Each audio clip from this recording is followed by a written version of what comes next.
Hello everyone, good morning. তো বাস থেকে তোমাদের গুড মর্নিং জানাচ্ছি। এখন আমরা বাসে রয়েছি প্রায় 7.5 থেকে 8 ঘন্টা হয়ে গেছে। আমাদের প্রায় মিনিমাম 12 ঘন্টা লেগেছে বাসে, যেহেতু একটু রাস্তা কুয়াশার জন্য গাড়ি আসতে চালাচ্ছিল।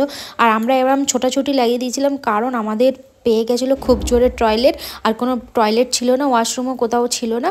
তাই জন্য আমরা পেট্রোল পাম্পে ওয়াশরুমটা ইউজ করেছিলাম, তাই জন্য এত ছোটাছুটি।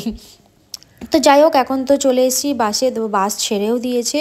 তো চলো যেতে যেতে তোমাদের সাথে কথা হচ্ছে। আর বাইরে কুয়াশাটা দেখো শুধু, কি পরিমাণ কুয়াশা। ঠান্ডাও মানে ভীষণ লাগছিল, বাসের মধ্যে ঠান্ডা ছিল না, গরম। আর সারি সারি চা পাতা ভর্তি, চা বাগান ছোট ছোট। তো এগুলো একদম নিচের দিকে আছে, আমরা আরও উপরের দিকে উঠবো। তো চলো যেতে যেতে কথা হচ্ছে।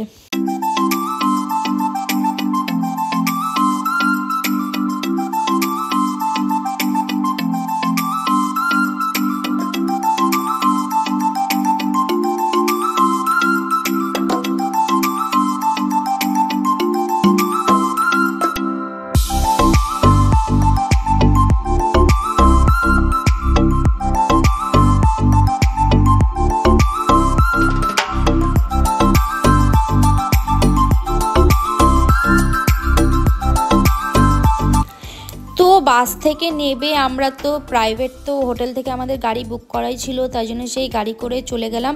প্রায় 5.5 থেকে 6 ঘন্টা লাগলো আমাদের হোটেলে যেতে। আর আমাদের সাথে একটা বড় স্ক্যাম হয়ে গেছে, তোমাদের কি সেটাও আমি বলছি। কারণ আমরা অনলাইনে যেহেতু সব কিছু বুক করেছিলাম, আমাদের ফটো দেখিয়েছে এক আর হোটেল পেয়েছি আর এক। তো তোমরা যখনই এইটা জিনিসটা করবে, তোমরা একটু ভালো করে খেয়াল করে নেবে সব কিছু, যে সব কিছু ঠিক আছে কিনা। আর এই রোডে যে যাচ্ছি, এমনি বোর্ড টাঙানো আছে, এখানে লেখা রয়েছে যে এখানে হাতি যায়, যে কোনো টাইমে হাতি বেরিয়ে যায়, অনেক রকম পশু প্রাণী বেরিয়ে যায়। তো আমাদের ভাগ্যটা এতটাও ভালো ছিল না যে আমরা রাস্তায় একদম দেখবো যে হাতি টাতিগুলো। তো যাই হোক, এখন তো অনেকক্ষণ রওনা দেওয়ার পরে আমার তো এত ক্লান্ত লাগছে যে কি বলবো। ওর বাবা তো একদম ক্লান্ত হয়ে গেছে, সবাই গাড়ির মধ্যে যারা যারা ছিল সবাই ক্লান্ত হয়ে গেছে, একদম শরীর ভালো লাগছে না। আর এখানে তো এত নেটওয়ার্কের প্রবলেম, জিও তো টাওয়ারই নেই, শুধু রয়েছে তোমার ভোডাফোন আর এয়ারটেল। আর শুধু ভিউটা দেখো, মারাত্মক ভিউ।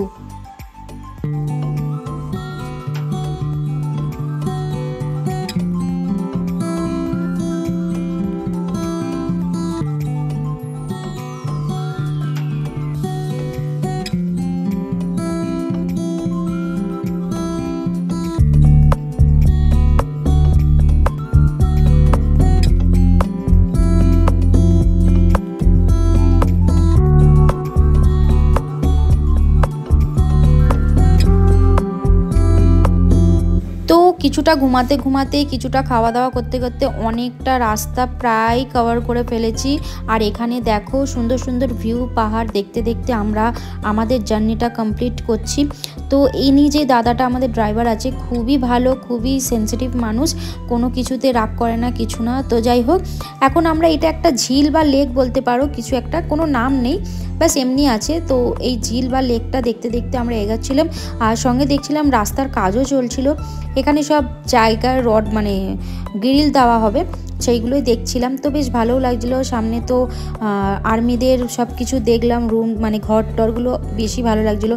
অনেক বর্ডার, অনেক রুম আছে, আর অনেক রকমের পাহাড়ি ফুল গাছ, অনেক রকম কিছু দেখতে দেখতে আজকের জার্নিটা তো আমাদের অনেক ক্লান্তভাবেই কাটছে।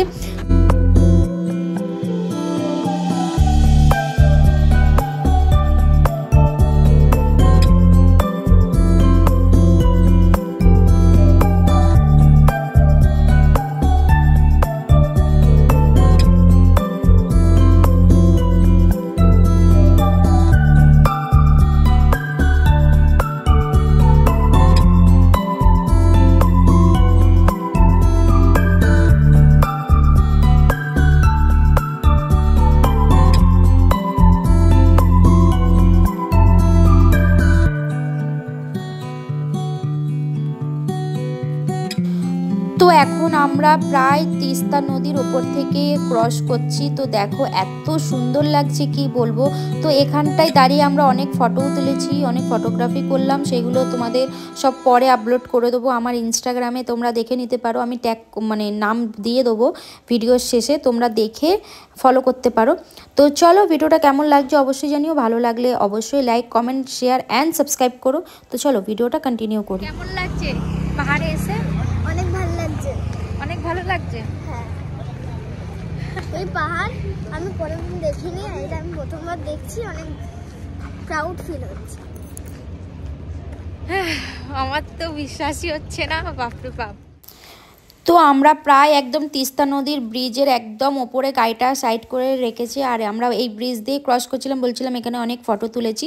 তো সেই সমস্ত তো পাঠিয়ে দেবো। এখন ভাই ফটো ভিডিও সব করছে, তারপরে আমি আর দিদির মেয়েটাও ফটো তুলে নেবো।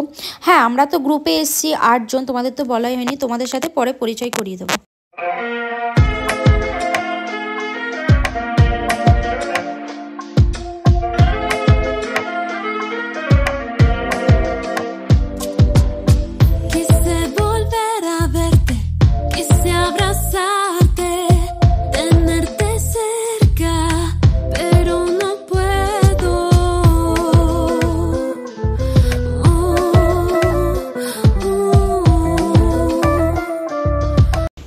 তো এখন আমরা একটা ধাবা দিয়ে চা খেয়ে নিলাম, আর এখানে ছোট ছোট মুরগির বাচ্চা ছিল, ভাবলাম যে তোমাদেরও দেখায়।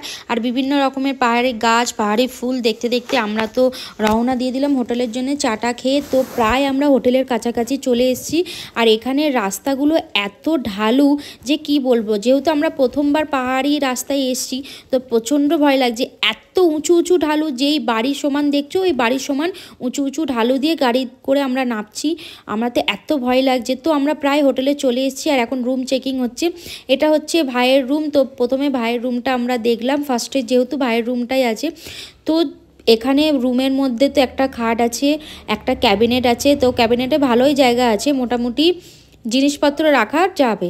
তো এখানে একটা এক্সট্রা কম্বল দেওয়া আছে, আর সঙ্গে ব্ল্যাঙ্কেটও আছে নিচে খাটের মধ্যে। তো এখানে একটা টিভি আছে। আর এখানে হোটেলে এসে যেটা সমস্যা থাকে বাথরুমে, সেটা পরিষ্কার পরিচ্ছন্ন রয়েছে বাথরুমটা। তো চলো এখন সন্ধেবেলা প্রায় চলে এসছে, আর আমরা লাঞ্চ করিনি, তাই জন্য লাঞ্চ করে নিলাম। ভাত, এখানে সয়াবিন আলুর তরকারি, ডাল, আর দিয়েছিল চিকেন। তো চলো ভিডিওটা আজকের মতন টাটা, বাই, গুড নাইট।